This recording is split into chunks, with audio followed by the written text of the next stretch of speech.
Alhamdulillah Rabbil Alamin, wassalatu wassalamu ala khairil mursalin.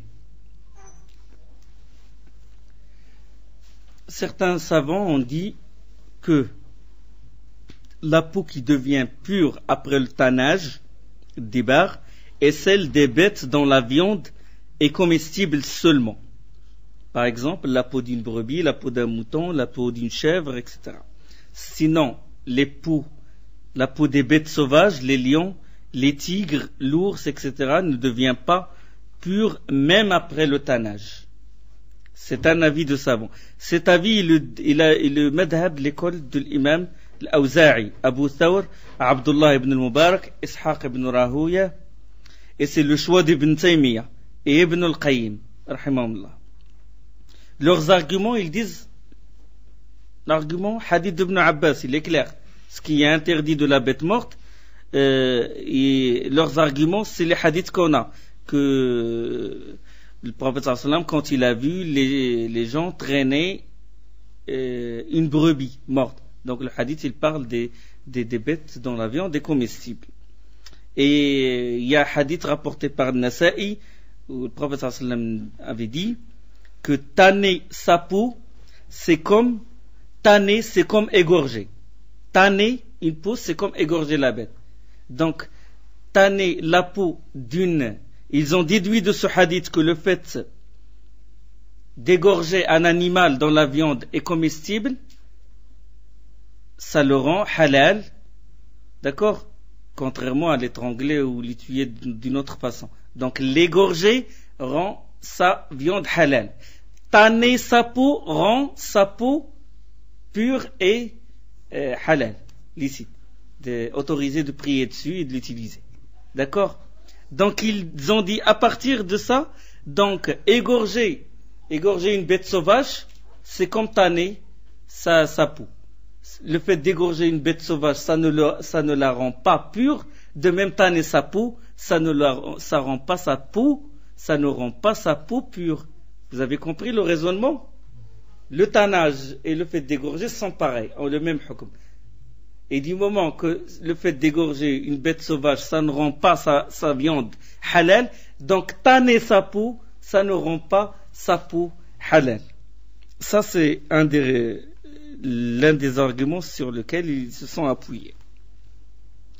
Et il y a hadith aussi, selon Muawiyah, ibn Abi Sufyan, Usama ibn Umar, et selon Al-Miqdam ibn Ma'di Karib, et selon aussi Abu al-Malih, et que le messager d'Allah sallallahu alayhi wa sallam a interdit l'usage des peaux des fauves. C'est un hadith rapporté par Abu Daoud, Tirmidhi et Nasa'i. Il a interdit l'usage des peaux de fauves, des lions ou des tigres. Ça, c'est un autre argument. On peut ajouter à cela les circonstances des hadiths. Tous ils parlent des bêtes dont la viande est comestible, comme le hadith de Maïmouna, hadith numéro 18. Et les savants disent que c'est l'avis le plus fort. C'est le choix d'Ibn Taymiyyah et c'est le choix de Cheikh, parmi les savants contemporains, c'est Cheikh al-Uthaymin. Il voit que la peau des bêtes sauvages, même tannée, est illicite. Il y a un autre avis, il dit les peaux tannées de toutes les bêtes sont autorisées, sauf celles du porc et du chien. Et tout ce qui naît du porc et tout ce qui naît du chien, comme le loup. Et ça, c'est l'école de l'imam Shafi'i. Il y en a qui ont accepté celle du porc seulement. Et c'est le madhab de Abu Hanifa. D'accord? Et d'autres, comme Daoud al-Zahiri, et c'est même le choix de l'imam Shawkani, ils disent toutes les peaux tannées sont licites, y compris la peau du chien, y compris la peau du porc. Pourquoi? Parce que le texte est général. Ayyuma ihabin dubira fahuwa tahur. Toute peau qui a été tannée devient pure. Hadith rapporté par les quatre. Donc ça, c'est les avis des savants là-dessus. Bon, toute façon, les contemporains, Cheikh Al-Uthaymin, il a dit que c'est illicite la peau des bêtes dans la viande est comestible, c'est spécial. Mais il y a khilaf là-dessus. Hadith numéro 19, hadith 19. عن أبي ثعلبة الخشني رضي الله تعالى عنه قال قلت يا رسول الله إنا بأرض قوم أهل كتاب أفنأكل في أنيتهم قال لا تأكلوا فيها إلا أن تجدوا غيرها فاغسلوها وكلوا فيها متفق عليه. On rapporte d'Abi Tha'lab al-Khushani qui disait j'ai dit envoyé d'Allah, nous sommes dans un pays de gens du livre, peut-on manger dans leur récipient? Le prophète sallallahu alayhi wa sallam répondit n'y mangez pas sauf si vous n'en trouvez pas d'autres, dans ce cas lavez-les et mangez-y. Hadith rapporté par le Bukhari et Muslim, accordé par les deux selon un seul compagnon. Muttafaqun alayh. Donc les leçons de ce hadith. Ce hadith, il nous pousse à la question suivante. Est-ce que l'associateur est impur ou pur? La majorité des savants, ils disent qu'il n'est pas impur en lui-même, mais qu'il est intérieurement impur, vu les fausses croyances, les mauvaises croyances qu'il a dans son cœur. C'est son cœur qui est impur. Le shirk, la mécréance, l'association, l'idolâtrie, etc. Les preuves, comme quoi ils ne sont pas impurs, matériellement, c'est que le prophète sallallahu alayhi wa sallam, il a mangé du plat préparé par la femme juive, Fatima bintul Harith. Vous vous rappelez de la bataille de Khaybar? Le jour de Khaybar, il a mangé du plat qui a été préparé. Le hadith, il se trouve dans le Bukhari et Muslim, selon Abu Huraira. Il a mangé aussi même de daba'ih, de ce qu'ils ont égorgé. Il a mangé de l'épaule de l'agneau qui a été empoisonné. Mais ça veut dire que le prophète sallam, quand il a mangé, ça veut dire que c'est autorisé de manger des plats qu'ils ont préparés. Et il y a aussi que le prophète sallam, il a accepté l'invitation d'un juif et à manger chez lui, manger du pain et même à manger de la viande. Hadith rapporté par l'imam Ahmed. Et le prophète sallam, il a mangé du fromage importé des pays des gens du livre. Le hadith selon Ibn Omar, il est rapporté par Abu Daoud et l'imam Ahmed. Et il les connaît, on sait qu'ils touchent ce fromage-là, ils le touchent avec leurs mains, etc. Et le prophète sallam, il a mangé de ce fromage-là. Et le prophète sallam a attaché Thumam ibn Athal. Vous vous rappelez de l'histoire de Thumam ibn... Il a attaché Thumam ibn Athal alors qu'il était associateur, il a attaché un poteau dans la mosquée. Donc s'il était impur, il l'aurait épargné la mosquée, il l'aurait mis en dehors de la mosquée. Il y a aussi le hadith de Imran ibn Husayn que le prophète sallallahu alayhi wa sallam et ses compagnons avaient fait les ablutions d'un récipient ou de la gibecière d'une femme mécréante. Mazada. Hadith, on va en parler, c'est un hadith rapporté par le Bukhari et Muslim. Donc ils ont utilisé l'ustensile d'une femme mécréante. Et autre argument que le prophète sallallahu alayhi wa sallam et ses compagnons étaient voisins des mécréants et ils font le commerce avec eux, ils parlent avec eux, etc. Et on n'a aucune preuve qui nous dit qu'il faut s'en écarter parce qu'ils qu'ils sont impurs extérieurement. L'autre avis, il y a un avis selon Ibn Hazm qui dit qu'ils sont impurs, etc. Mais c'est pas un avis qui est fort. Et même un avis de Hassan al-Basri et une version aussi de l'imam Malik. Maintenant, le statut concernant l'utilisation des récipients des gens du livre. Hadith, il en parle. Il y a le premier avis, c'est que il est interdit de manger dans les récipients des mécréants, sauf si on ne trouve pas d'autres. Ça veut dire, sauf en cas de nécessité. Donc, ils ont, à partir du sens apparent du hadith, ils ont déduit ça. Ça, c'est un avis. Le deuxième avis, ça, c'est l'avis le plus fort, c'est l'avis de la majorité des savants, Shafi'i, Abu Hanifa et une version de l'imam Ahmed, ils disent qu'il est autorisé d'utiliser les récipients et les ustensiles des gens du livre, et ils ont détaillé. Et ils disent, si on sait que ces gens-là, que ces mécréants, mangent dans ces récipients le porc et toute autre viande impure, ou boivent des boissons impures, il est souhaitable de les laver. Souhaitable, et non pas obligatoire. Ils disent souhaitable de les laver. Et ça ils ont détaillé. Ça c'est un premier détail. Le deuxième détail, il dit si on observe l'impureté dans le récipient, dans ce cas, on le lave. Il est obligatoire de le nettoyer. Si on observe de nos propres yeux l'impureté dans le récipient, on le lave. Et si on sait d'eux qu'ils évitent les choses impures, on peut utiliser leur ustensile sans les laver.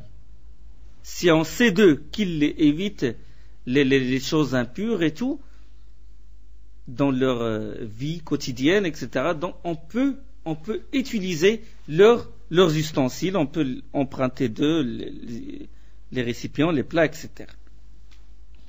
Donc ça, c'est l'avis de la foule, de la majorité des grands savants. Et ils disent ce qui appuie cet avis-là, ce sont les autres versions de ce hadith que le mécréant dont a parlé Abu Ta'laba ne se préservait pas de l'impureté. Dans la version de Abu Daoud, la version qu'on a, le hadith numéro 19, il est rapporté par al-Bukhari Muslim selon Abu Ta'laba al-Khushani. On a trouvé dans la version de l'imam Abu Daoud et Ahmed plus de détails qui appuient cet avis-là. C'est que Abu Ta'laba a dit, envoyé d'Allah, nous sommes dans un pays de gens du livre, ils avaient l'habitude de manger dans leur récipient la viande du porc et boivent dedans le vin. Peut-on manger dans leur récipient? Le prophète sallallahu alayhi wa sallam a répondu, n'y mangez pas sauf si vous n'en trouvez pas. Et dans ce cas, si vous n'en trouvez pas, dans ce cas, lavez-les et mangez-y. Donc, il a fait comprendre, Abu Ta'laba a fait comprendre au prophète sallallahu alayhi wa sallam que c'est des gens qui ont l'habitude de manger du porc, etc. Donc, ils ne se préservent pas des impuretés. Et donc, si on sait d'eux qu'ils nettoient qu'ils évitent les impuretés et qu'ils nettoient leurs ustensiles, on peut les utiliser. Et le verbe en impératif, quand le prophète sallallahu alayhi wa sallam dit la ta'kulu fiha, n'y mangez pas, ne signifie pas l'interdiction, mais juste que c'est répugnant et c'est détestable. Donc ça ne signifie pas l'interdiction totale, mais il signifie seulement que c'est détestable. Et il y a autre chose qu'on peut déduire de ce hadith-là, qu'il n'est pas spécifique, qu'il n'est pas spécial pour les gens du livre, mais il englobe les autres associateurs, les idolâtres, les majous, les zoroastriens, il les englobe dans le hukm. De même, les ustensiles des idolâtres, si on sait qu'ils nettoient leurs ustensiles, on peut les utiliser. Ça, c'est une leçon à retenir. D'autres leçons, c'est qu'il est obligatoire aux musulmans de chercher la loi d'Allah concernant ce qui l'intéresse dans la vie quotidienne. Abu Ta'laba lui a posé cette question sur les récipients des mécréants, est-ce qu'on a le droit de les utiliser? C'est qu'il est obligatoire à toute personne de chercher ce qui le concerne dans sa vie quotidienne. Il doit demander aux savants là-dessus. On rentre maintenant dans hadith numéro 20. عن عمران ابن حسين رضي الله تعالى عنهما أن النبي صلى الله عليه وسلم وأصحابه توضأوا من مزادة امرأة مشركة متفق عليه في حديث طويل. On rapporte de Imran ibn Hussein que le prophète sallallahu alayhi wa sallam et ses compagnons avaient fait leurs ablutions d'une mazada, c'est deux poux qu'on a soudés l'un avec l'autre pour former une grande outre d'une femme associatrice. Donc ils ont fait leur ablution à partir de l'eau qu'ils ont puisée de cette mazada, de cette outre d'une femme associatrice. Hadith rapporté par Al-Bukhari et Muslim dans une longue version. Et ce passage, il fait partie d'un long hadith. C'était lors d'un voyage du prophète sallallahu alayhi wa sallam. Lors de l'une de ses expéditions, c'est un hadith qui est long. Mais comment ils ont rencontré cette femme? C'est que les compagnons se sont plaints auprès du prophète sallallahu alayhi wa sallam du manque d'eau. Et le prophète sallallahu alayhi wa sallam, il a engagé, il a chargé Ali radiallahu anhu et un autre compagnon pour chercher l'eau. Et dans leur route, ils ont rencontré une femme sur un chameau et qui a cette mazada, il a mis sur le chameau une grande outre d'eau. Et puis ils lui ont posé la question, ils lui ont dit où se trouve l'eau, et il a dit ma dernière rencontre avec un point d'eau où on a puisé l'eau, ça date d'hier à la même heure. C'est-à-dire hier à la même heure, et mes compagnons sont à la recherche de l'eau. Et eux, quand ils ont vu que l'eau qu'elle avait dans l'outre, elle date d'hier, ils ont dit viens avec nous. Et il a dit où? Et ils ont dit à l'envoyé d'Allah. Il a dit celui qu'on surnomme Sabi', ça veut dire celui qu'on surnomme celui qui a changé la religion, celui qui change de religion, il l'appelle Sabi', les mécréants. Et ils lui ont dit oui, c'est celui-là. Et ils informèrent le prophète sallallahu alayhi wa sallam, et alors ils ont fait descendre la femme de sa monture, et les deux outres aussi, ils l'ont fait descendre aussi, et le prophète sallallahu alayhi wa sallam, il a, avec ces deux outres, il a approvisionné toute l'armée, tous les compagnons qui étaient avec eux. Et il y avait même une personne qui était atteinte de janaba, et le prophète sallallahu alayhi wa sallam a mis de l'eau dans un récipient, il a dit lave-toi. Donc rien que cette mazada, petite quantité d'eau, elle a servi à toute l'armée, à tous les compagnons, à une centaine de compagnons. Et la personne, la femme mécréante, elle regardait la scène et il était étonné par ce qu'a fait le prophète sallallahu alayhi wa sallam. Et Imran ibn Hussein qui rapporte ce hadith, il a dit j'ai l'impression que les outres sont plus remplies qu'ils ne l'étaient. Que le prophète sallallahu alayhi wa sallam, il a donné, il a approvisionné tout le monde et les outres sont encore, et jusqu'au point où Imran ibn Hussein il a dit ils sont plus remplis qu'ils ne l'étaient avant. Et la femme, il regardait la scène avec étonnement. Et puis le prophète sallallahu alayhi wa sallam, il ramassa du blé, de la semoule, il ramassa des dattes et des produits sucrés, et il a donné, ils ont fait monter la femme sur sa monture, et ils lui ont donné ces produits-là, le blé, etc. Ils l'ont mis dans un sac, et le prophète sallallahu alayhi wa sallam, il a dit nous n'avons rien pris de ton eau, c'est Allah qui nous a donné à boire. Et quand il retourna chez ses compagnons, il leur dit je suis venu d'une personne, il est soit le plus grand sorcier qui existe entre ces deux, et il a montré du pouce le ciel et du majeur la terre, ça veut dire entre le ciel et la terre, il y a sur terre pas plus sorcier que lui, ou bien il est prophète. Il est soit l'un des deux, il est soit sorcier soit prophète. Bon, ça c'est un long hadith. Bon, ce qu'on peut déduire, c'est que le prophète sallallahu alayhi wa sallam, il a utilisé l'outre, et les compagnons, ils ont fait les ablutions avec l'eau de cette outre. Donc ça renforce le fait que la peau tannée de la bête morte est licite et pure. Le hadith 21, le hadith précédent, le hadith 20, c'est le hadith apporté par Al-Bukhari, et vous le trouvez dans Sahih Al-Bukhari, hadith numéro 344.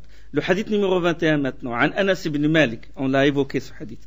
عن أنس بن مالك رضي الله تعالى عنه قال عن أنس بن مالك رضي الله تعالى عنه أن قدح النبي صلى الله عليه وسلم انكسر فاتخذ مكان الشعب سلسلة من فضة.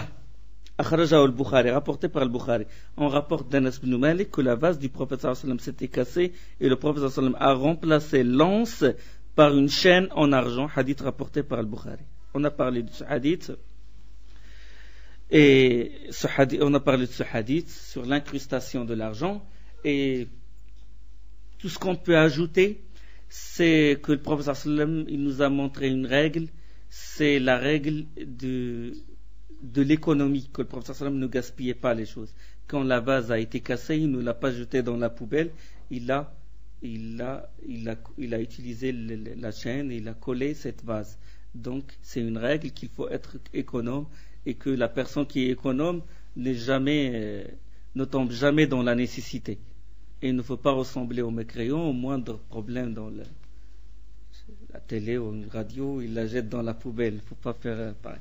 Donc, ça c'est une règle que nous apprend le prophète sallallahu alayhi wa sallam. On a terminé ce chapitre, le chapitre des récipients. Maintenant, on rentre dans le chapitre numéro 3.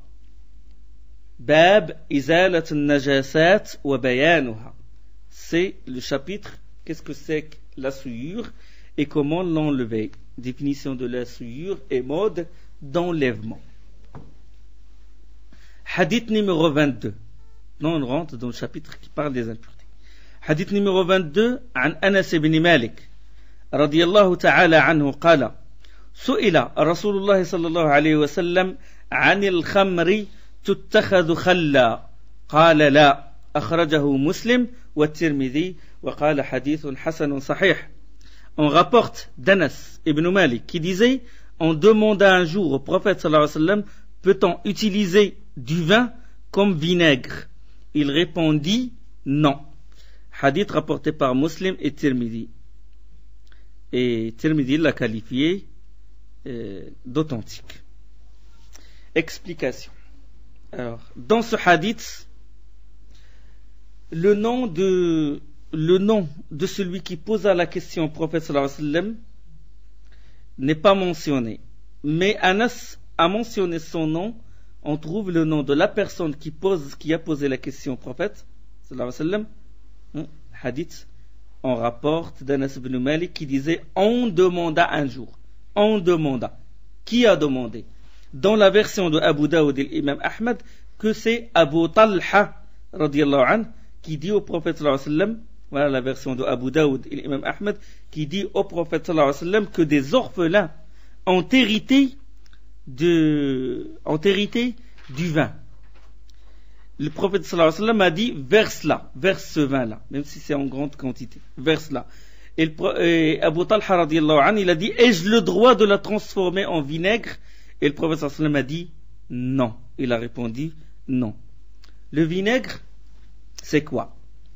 C'est un liquide, d'accord, qui provient de l'altération d'état de jus de certains fruits, de jus de raisin, de jus de pomme, à une certaine température de 20 à 25 degrés et à l'air libre. De toute façon, il y a des facteurs qui agissent pour transformer ce jus de fruits en vinaigre.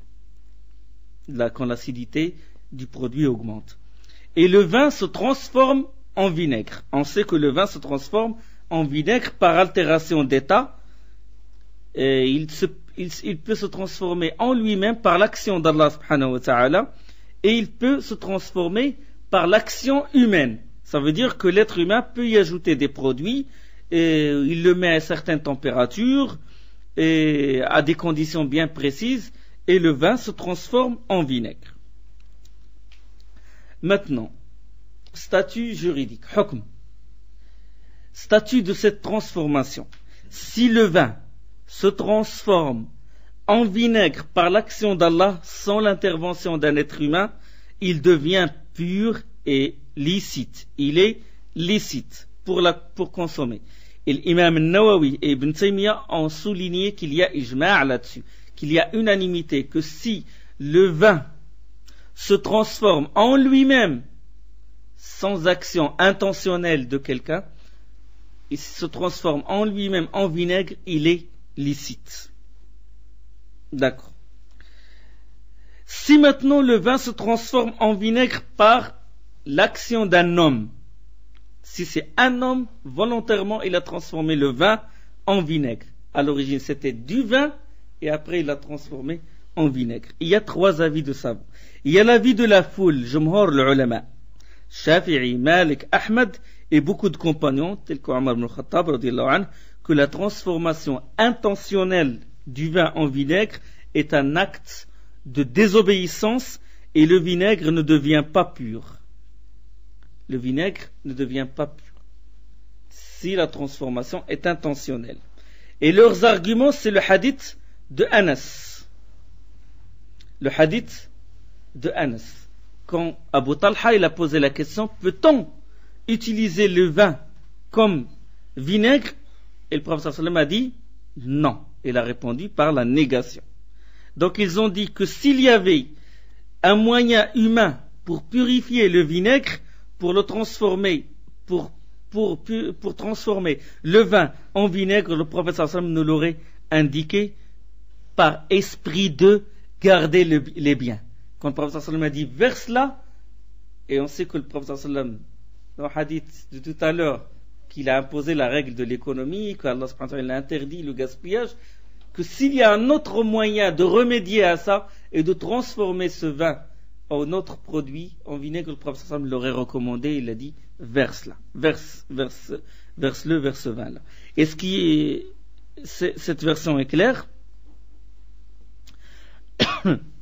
Ce qui appuie davantage dans le même hadith, ce qui appuie davantage cet argument-là, c'est que le vin appartenait en plus à des orphelins.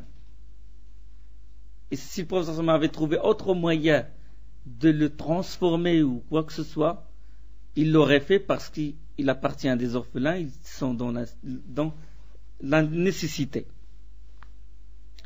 Il y a aussi, ça c'est un avis, il y a l'avis de Sufyan et Ibn al-Mubarak, il a dit que c'est détestable, ce n'est pas haram de le transformer intentionnellement, mais c'est détestable, juste makruh.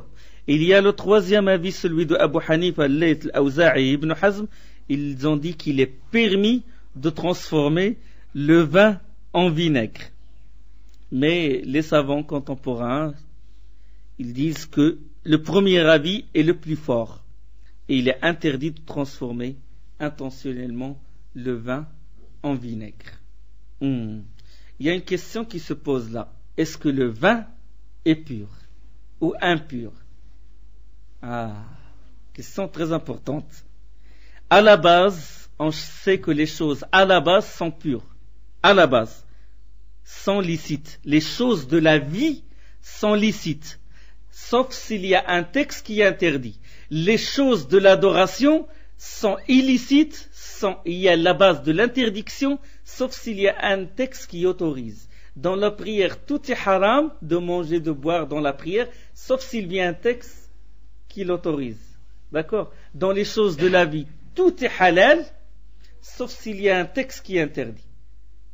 D'accord? Toute la viande animale est halal, sauf il y a l'interdiction que la bête trouvée morte est interdite, les bêtes sauvages sont interdites. D'accord? À la base, les choses de la vie c'est licite. Donc maintenant, le vin, à la base, on considère, puisqu'il fait partie des choses de la vie, qu'il est licite, qu'il est pur à la base, qu'il est pur. Ne parlons pas qu'il est illicite, ça c'est tout le monde est d'accord. Qu'il est pur à la base. D'accord, l'interdiction, il ne parle pas il parle de la consommation. Quand Allah il a interdit le vin, ça ne veut pas dire obligatoirement qu'il est impur. Donc, et dans le verset, quand Allah subhanahu wa ta'ala, il dit, ô les croyants, le vin, le jeu de hasard, les pierres dressées, les flèches de divination, ne sont que rijs, souillure, œuvre de Satan, écartez-vous-en afin que vous réussissiez.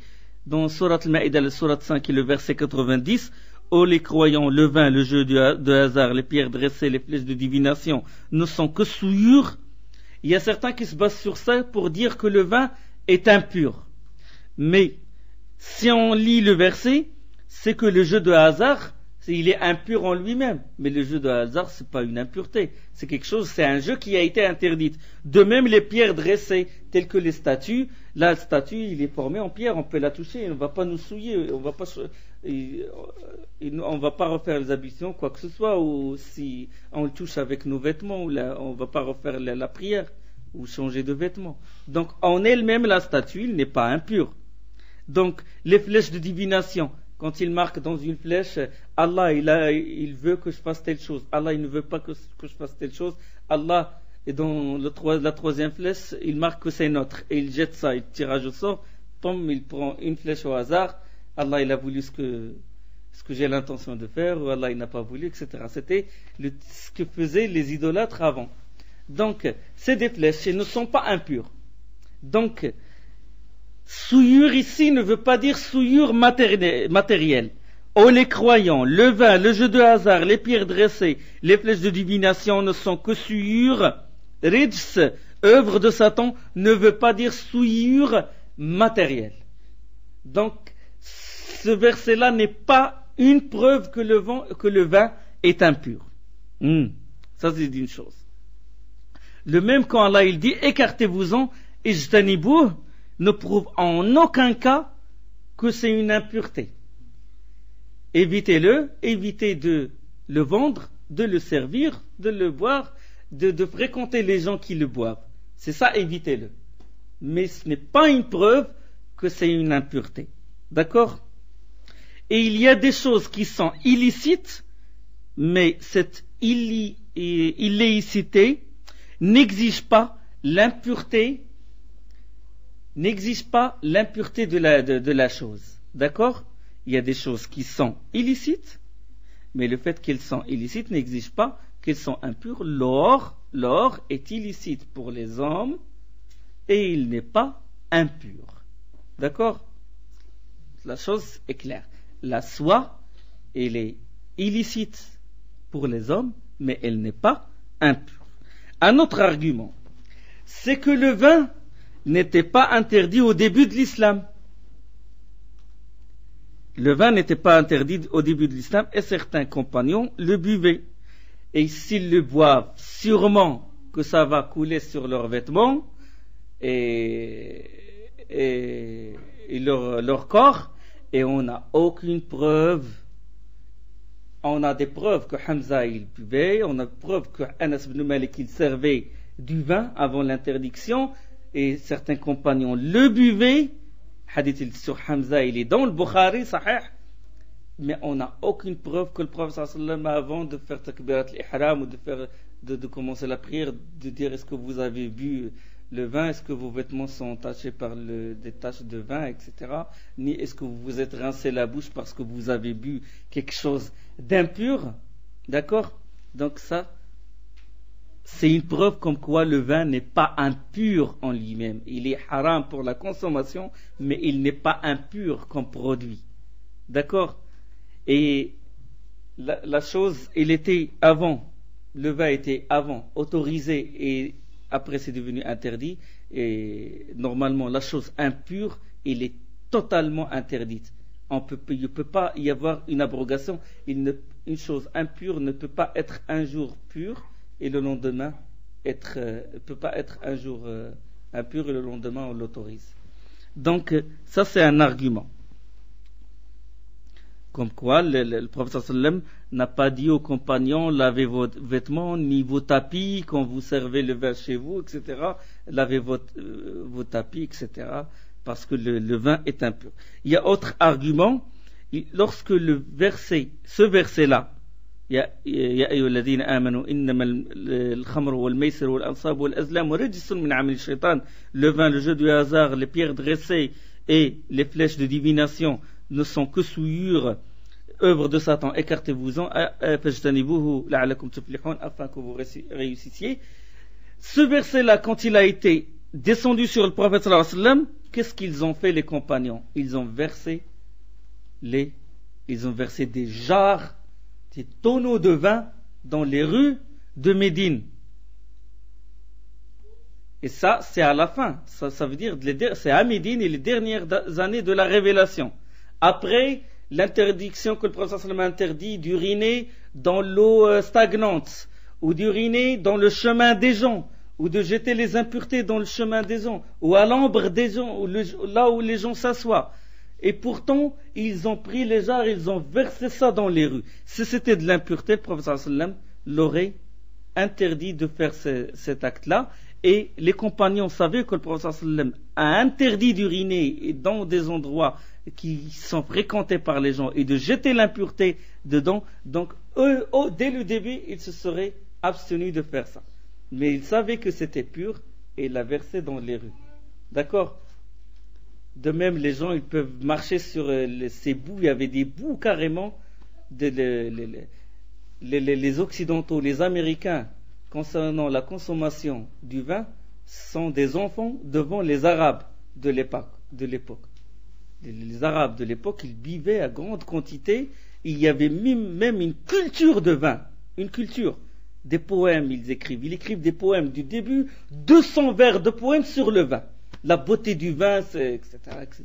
C'était enraciné dans leur culture. C'était une dépendance morale, intellectuelle et tout ce que vous voulez. Ça servit le verset d'Allah qu'il descend et ils ont tout jeté. Conviction envers les lois d'Allah subhanahu wa ta'ala. Ni prohibition, ni investigation, ni policier, ni enquête, ni service secret, ni rien. La loi d'Allah, Allah subhanahu wa ta'ala, quand il l'a révélée, ils se sont abstenus. Ils ont jeté ça dans les rues et il y avait des bouts carrément de vin et on sait que les gens vont passer et ils vont prier dans la mosquée et on n'a aucune preuve que le prophète sallallahu alayhi wa sallam a dit lavez vos vêtements lorsque vous passez par ces rues-là. De même, quand un bédouin a voulu donner comme cadeau au prophète sallallahu alayhi wa sallam une outre de vin, le prophète sallallahu alayhi wa sallam lui dit le vin a été interdit. Et un homme s'approcha de ce bédouin-là et lui murmura quelques mots. Et le prophète sallallahu alayhi wa sallam a dit, intervint, il a dit, qu'est-ce que tu viens de lui dire? Et la personne, il a répondu, il a dit, je l'ai conseillé de la vendre. Le prophète sallallahu alayhi wa sallam a dit, quand Allah interdit quelque chose, son prix aussi est interdit. Et aussitôt le bédouin ouvrit la jarre et il la versa en présence du prophète sallallahu alayhi wa sallam. L'endroit où il est assis, le prophète sallallahu alayhi wa sallam, il la versa comme ça, directement. Il ne s'est pas écarté du prophète sallallahu alayhi wa sallam, il n'a pas jeté ailleurs, il a versé devant le prophète sallallahu alayhi wa sallam. Le prophète sallallahu alayhi wa sallam ne lui a pas dit que c'est une impureté, tu viens de jeter une impureté devant moi. Donc ça c'est une preuve qui est solide, comme quoi le vin n'est pas impur. Ça veut dire que si la personne est touchée par le vin, il rentre dans la mosquée, il peut faire la prière avec, même si la tache est dans ses vêtements. Bon, l'avis, on sait que l'avis du Jumhur, la majorité des savants, ils disent que c'est impur.